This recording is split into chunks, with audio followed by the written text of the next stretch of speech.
be reading Giraffes Can't Dance by Giles, Andrea. Gerald was a tall giraffe whose neck was long and slim, but his knees were awfully crooked and his legs were rather thin. He was very good at standing still and munching shoots off trees, but when he tried to run around, he buckled at the knees. Now, every year in Africa, they hold a jungle dance where every single animal turns up to skip and prance. And this year, when the day arrived, poor Gerald felt so sad because when it came to dancing, he was really very bad. The warthogs started waltzing and the rhinos rock and rolled. The lions danced a tango that was elegant and bold. The chimps all did a cha-cha with a very Latin feel, and 8 baboons then teamed up for a splendid Scottish reel. Gerald swallowed bravely as he walked towards the floor, but the lions saw him coming, and they soon began to roar. "Hey, look at clumsy Gerald," the animals all sneered. "Giraffes can't dance, you silly fool. Oh, Gerald, you're so weird."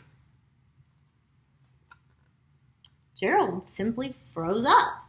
He was rooted to the spot. "They're right," he thought. "I'm useless. Oh, I feel like such a clot." So he crept off from the dance floor and he started walking home. He'd never felt so sad before, so sad and so alone. Then he found a little clearing and he looked up at the sky. "The moon can be so beautiful," he whispered with a sigh.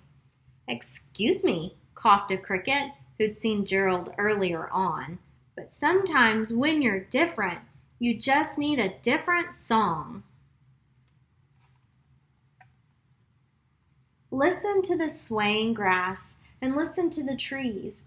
To me, the sweetest music is those branches in the breeze. So imagine that lovely moon is playing just for you. Everything makes music if you really want it to. With that, the cricket smiled and picked up his violin.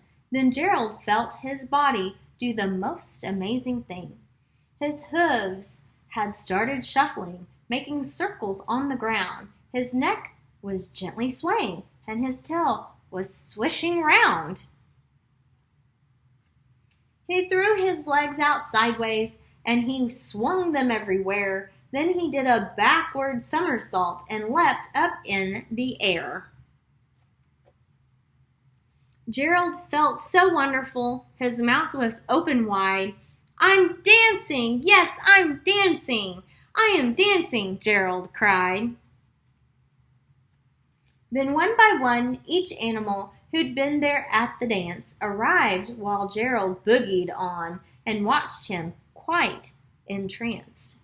They shouted, "It's a miracle! We must be in a dream! Gerald's the best dancer that we've ever seen." "How did you learn to dance like that? Please, Gerald, tell us how." But Gerald simply twirled around and finished with a bow.